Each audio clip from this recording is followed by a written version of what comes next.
ঈদের আনন্দ পরিবার পরিজনের সঙ্গে ভাগ করে নিতে রাজধানী ছাড়ছেন ঘরমুখো মানুষ। শেষ মুহূর্তের ঈদযাত্রায় সদরঘাট লঞ্চ টার্মিনালে বেড়েছে চাপ। বৈরী আবহাওয়ায় ভোগান্তি নিয়ে গন্তব্যে ছুটছেন যাত্রীরা। অতিরিক্ত ভাড়া আদায়ের অভিযোগ তুলনামূলক কম। আইন শৃঙ্খলা বাহিনী বলছে, নিরাপদ ও নির্বিঘ্ন ঈদযাত্রা নিশ্চিতে টার্মিনাল জুড়ে বাড়ানো হয়েছে নজরদারি। ঈদ মানেই নারীর টানে বাড়ি ফেরা, কর্মব্যস্ত নগরী ছেড়ে আপন ঠিকানায় ছুটে চলা। তবে শেষ মুহূর্তে ঈদ যাত্রায় সেই পথকে কিছুটা কঠিন করে তুলেছে বৈরী আবহাওয়া। সকাল থেকেই রাজধানীর সদরঘাট লঞ্চ টার্মিনালে ঘরমুখো মানুষের চাপ। কেউ পরিবার নিয়ে, কেউ বা স্বজনদের টানে ছুটছেন সে করে। থেমে থেমে বৃষ্টি আর আকাশের মেঘলা পরিস্থিতির মধ্যেও যাত্রীদের ব্যস্ততা ছিল চোখে পড়ার মতো। না, এবার অত ভোগান্তি নাই, আবহাওয়া খারাপ তো এই কারণে মানুষ এখন বাসে চলাচল করে। লঞ্চে অতিরিক্ত ভাড়া আদায়ের অভিযোগ খুব একটা নেই। ঘরমুখো মানুষ যেন উৎসবের আমেজেই ঘরে ফিরতে পারেন, সেজন্য আয়োজনের কমতিও নেই। প্রত্যেকটা পন্টনে বিভিন্ন সংস্থার লোকজন নিয়োজিত আছে।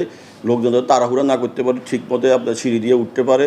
এবং লঞ্চ মালিকদের সতর্ক করা হয়েছে, কোনো প্রকার ক্যাম্পিং চলবে না। ওয়াইস গেট এবং কি আমরা লালকুঠি দুই দিকে দুইটা স্টেপ পন্টন রেখেছি। ওই স্টেপ পন্টনের মাধ্যমে ছোট নৌকা মাধ্যমে ওইখানে প্যাসেঞ্জারগুলি এসে সরাসরি আমাদের পন্টনে আসতে পারছে। আসসালামু আলাইকুম। ঈদ যাত্রায় নৌপথে এখন পর্যন্ত কোনো ধরনের ভোগান্তির অভিযোগ নেই। যে কোনো অনিয়মের বিরুদ্ধে তৎপর রয়েছে সরকার। দুপুরে সদরঘাট লঞ্চ টার্মিনাল পরিদর্শন শেষে সাংবাদিকদের জানান নৌ পরিবহন প্রতিমন্ত্রী। আমরা কোনো কমপ্লেন কোথাও পাইনি এবং এটি আমরা অব্যাহত রাখবো। ঈদের পরে ফিরতি পথেও যেন একই ধরনের স্বাচ্ছন্দ্যে মানুষ যেতে পারে, সেই লক্ষ্যে আমরা কাজ করব। ঈদ যাত্রা নির্বিঘ্ন রাখতে সদরঘাট টার্মিনাল জুড়ে তৎপর রয়েছে নৌ পুলিশ, কোস্টগার্ড, বিআরডব্লিউটিএ। অতিরিক্ত যাত্রী বহন, কালোবাজারি কিংবা যে কোনো ধরনের অনিয়ম ঠেকাতে বাড়ানো হয়েছে নজরদারি। র্যাপিড অ্যাকশন ব্যাটালিয়নের পক্ষ থেকে 3 স্তরে নিরাপত্তা ব্যবস্থা গ্রহণ করা হয়েছে। আমাদের দিনরাত 24 ঘন্টা আমাদের রোবাস্ট পেট্রোলিং চলমান আছে।